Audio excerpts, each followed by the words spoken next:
Sa nakaraang video ay natapos tayo kung saan ay napasabi ang ating bida na hindi niya alam kung nagagawa lamang ba niya na magamit iyon dahil sa kapangyarihan lamang ng Bodhidharma Sword o ng Lightbead Bell, subalit sa tingin niya ay maaaring dahil iyon sa kanyang Nine Heavens Master Sword na kung saan ay may kaugnayan sa pagpapalakas ng Divine Chi. Kaya naman sabi niya, nagamit ang bagong kaalamab na ito na kanyang natutunan ngayon, ay mas magiging malakas pa ang kanyang espada at kakayahan. 3 araw na ang lumipas matapos ng pansamantalang kapayapaan sa pagitan ng Dark Spectral Sect at ng Martial World, subalit ang simptomas ng labis na pagkabalisa ng kanilang sect leader ay mas lumala pa, at ang pag-aalala ng Moonlight Sage ay naabot na ang sukdulan, dahil sa isa iyon mapanganib na sitwasyon na maaaring sumabog anumang oras. Kaya naman ay ginawa ng Moonlight Sage ang lahat upang kontrolin ang kahit na maliit na bagay na magreresulta sa pagkagalit nito. Subalit hindi siya makapaniwala sa kanyang nakita, dahil sa naubos na ng matinding apoy ang mitya nito matagal ng taon ang nakakalipas, at ang matinding krisis ay nagsimula na. Matapos ay agad na inihagis ng Moonlight Sage ang hawak nitong pagkain, at pinilit na pakalmayan ang kanilang sect leader, subalit habang pinapakalma niya ito ay sa isip niya na mukhang wala ng epekto ang kanyang sinasabi, dahil sa ang kanyang mga tainga ay nakasara na upang pakinggan siya. Nang nagsalita naman ang sect leader at sinabi na ito ay ang kanilang sect division na pinanggako nito na pamunuan, at malinaw din niyang ipinangako sa kanya na uubusin na ang mga bastardong iyon ng mabilis, kaya naman ay hindi na siya pa makakapaghintay ng matagal, at kailangan ng umalis ng Moonlight Sage ngayon upang patayin silang lahat. Agad naman na humingi ng paumanhin ang Moonlight Sage at sinabi na silang mga demonic general ay ginagawa na ang lahat ng kanilang makakaya, subalit mayroon pa silang kailangan na paghandaan. Napatanong naman ang kanilang sect leader na kung ano pa ang kailangan nilang ihanda, dahil sa 3 araw na ang lumipas, at gaano pa ba katagal ang kailangan niya na hunting. Dahil doon ay pinatigil na nito ang Moonlight Sage at sinabi na hindi na siya magtitiwala sa kahit na kanino pa, dahil magagawa naman niyang matapos ito sa oras na kumilos na siya, at magagawa niyang wasakin ang buong martial world kahit na ngayon na mismo. Sa nangyari ay mabilis naman na napayakap ang Moonlight Sage sa kanya at pinapahinto ito dahil sa hindi na nito pa kailangan na gawin iyon, dahil kung gagamitin nito ang kanyang kapangyarihan ngayon, ay magsasanhi siya ng labis na pagkakapinsala kumpara sa araw na iyon. Kaya naman ay kailangan nito na maghintay lamang ng kaunti, dahil sa tatapusin na niya ang lahat bukas na bukas din mismo, kaya naman ay kailangan na nitong kumalma na. Sa pagkarinig naman ng sect leader na bukas din ito kikilos, ay napasabi siya na ngayon ay naiintindihan na niya na wala siyang kakayahan na gawin yun ngayon, dahil sa sinabi nito kanina na dapat ay tapusin na niya sila ngayon na mismo. Sa nangyari ay nagpakawala naman ito ng malakas na kapangyarihan sa kanilang kinaroroonan, upang labis na ikagulat ng Moonlight Sage. Napasabi ito sa kanyang isip na ang kapangyarihan ng kanilang sect leader ay talagang labis ng nakakapaminsala, kaya naman ay kailangan na niyang mapigilan ito, dahil doon ay napayakap siya dito ng mahigpit, at sinabihan na hindi na dapat nito papakawalan ang kanyang kapangyarihan, dahil kapag ginawa niya ay wala ni isa sa kanila ang makakapigil dito at lahat din sila ay mapapaslang. Kaya naman bilang pagsunod sa ipinag-uutos ng kanilang sect leader, ay kikilos na siya agad-agad upang atakihin ang martial world, kaya naman ay dapat na nitong ikalma ang kanyang sarili. Matapos naman ng ilang sandali ng pagpapalabas ng malakas na puwersa ng sect leader ng Dark Spectral Sect, ay napansin naman niya na unti-unti na itong tumitigil, matapos ay sinabihan siya nito na ito na ang kanyang huling pagkakataon, dahil kahit sa kanya ay wala nang kasunod pa matapos nito.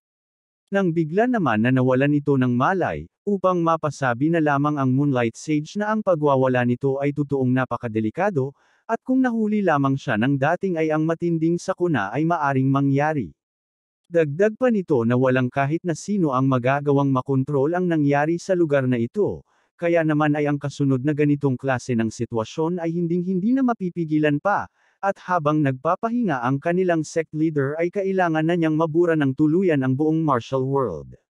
Subalit ang kaharipan ang buong martial world ng harap-harapan ay hindi isang magandang ideya, dahil ang mga bastardong iyon ay magtitipon-tipon at magtutulungan, kaya naman ay kailangan niyang mapaghiwa-hiwalay niya muna sila.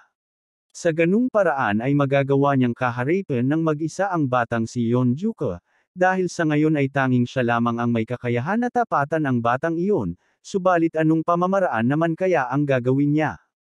Nang napansin naman nito ang pagdating ng iba pang mga demonic general, at inulat sa kanya na nag-umpisa ng kumilos ang mga puwersa ng nabuong alyansa sa Murim, kaya naman ay nagtatanong ang isa na kung ano na ang kanilang gagawin ngayon. Dahil doon ay napangiti naman ang Moonlight Sage at napasabi na muntik na niyang makalimutan, ang gamitin ang mga bastardong ito, kaya naman ay inutos niya sa kanila na ang paglilinis sa kanilang mga kaaway ay ngayon na mag-uumpisa. Kung umabot ka na sa parte ng video na ito ay maaari lamang napindutin ang like at super thanks sa baba bilang pagsuporta. Maraming salamat. Sa kabilang banda naman sa main base entrance ng Murim Alliance, ay nag-awa ng ilan na makahuli ng iilang puwersa ng Dark Spectral Sect na tumatakas matapos na makorner ng mga ito.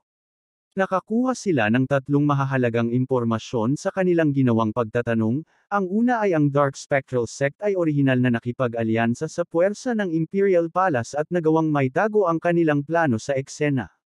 Ang ikalawa ay noong nag-umpisa ng alisin ng Imperial Palace ang kanilang suporta sa mga ito ay ang kanilang mga demonic general ay sinubukan na tumakas, at ang pangatlo ay mas pinili ng mga ito ang tumalikod sa ipinag-uutos sa kanila upang magawang mailigtas ang kani-kanilang mga buhay sa magaganap na digmaan. Kaya naman matapos na malaman ang mga impormasyon na ito, ay gulat ang mga master ng Murim sa kanilang nasaksihan, dahil sa isa-isang winakasin ng mga ito ang kanilang mga buhay, na labis nilang ipinagtataka. Napasabi ang Sword King na may kakaiba sa mga ito, dahil sa bukas loob ang mga itong sabihin ang kanilang mga nalalaman at hindi normal ang bagay na iyon sa kanila. Napasabi naman si Namgang Yon na sila ang mga tao na tumalikod sa kanilang mga kasamahan upang mapangalagaan ang kanilang mga buhay, kaya naman ay may kung anong kakaiba sa kanilang biglaang pagkamatay. Sa isip naman ng isang master na kung tama ang sinabi nila, ay kahit pa magawa nilang masakop ang Dark Spectral Sect Main Temple, ay walang silbi lamang ang kahulugan ng kanilang pagkapanalo. Dahil kung ang kanilang sect leader at ang mga demonic general na mga ito ay binawasan lamang ang kanilang pagkakapinsala at subukan na tumakas, ay ang ibig sabihin lamang nun ay ang Dark Spectral Sect ay muli na namang makakapagpalakas. Hindi nila dapat na ulitin ang pagkakamali na nagawa nila 20 taon na ang nakakalipas, dahil sa hindi sila nagtagumpay na tuluyang wakasan ang ugat ng mga ito, at hindi na nila dapat pa na ipasa ang suliranin na ito sa mga susunod pang henerasyon. Nang bigla naman na may kung sino ang nagmamadaling tumatakbo, at malakas na sinabi na may namatiyagan silang malaking bilang ng Black Shadow Squad sa bandang Hilaga, at mukhang ang opens iba ng Dark Spectral Sect ay muli nang nagpatuloy, upang mapasabi na lamang ang Sword King na mukhang nag-umpisa na ang ikalawang digmaan sa pagitan nila. Napasabi naman ang ating bida na ang muling pagkilos ng mga ito ay nagkataon na hindi pa siya tuluyang nakapagpalabas ng kanyang galit, kaya naman ay nagpaplano siya na pagbayarin sila ng doble, dahil kung ang mga bastardong iyon ay muling subukan na tumakas, ay ang dapat na nilang gawin ay ang hulihin sila. Dahil kung hindi, ay kailangan na nilang mag-breakthrough kasama ng mga elite master gaya ng kung ano ang kanilang nakaplano, at siya na ang baalang umasikaso sa babaeng puti ang buhok. Dahil doon ay ang panig ng martial world ay nakagawang makabuo ng panibagong plano ng pagsupil, at ang Martial Alliance na nagmadaling bumalik sa kanilang kampo, ay inipon ang kanilang mga elite master para sa huling paglusob. Matapos ay sinabihan ni Yeonjuka ang lahat na ngayon ay aalis na sila, subalit may kung sino naman ang nagpapahinto sa kanila, at sinabi na ito ay ang alyansa sa pagitan ng Order Sect at ng Chaos Sect, at nagtanong kung hindi ba sila nakakaramdam na may kung anong kulang.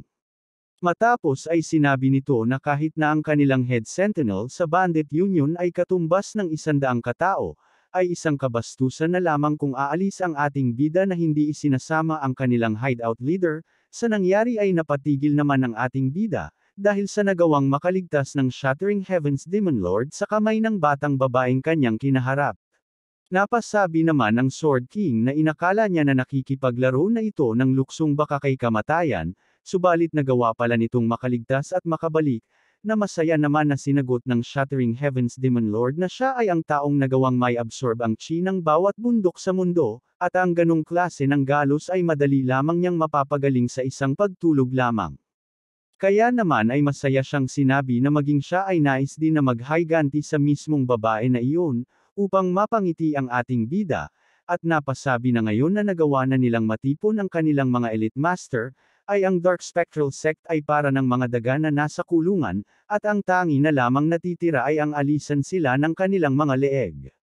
Matapos ay sinabi nito sa lahat na dahil sila ang naglakas ng loob na manghamon sa kanilang martial world, ay bakit hindi nila pagpapaslangan silang lahat. Kung nais mo na masubaybayan ang mainit-init na kabanata, ay i-open lang ang notification bell pagkatapos mo na mag-subscribe.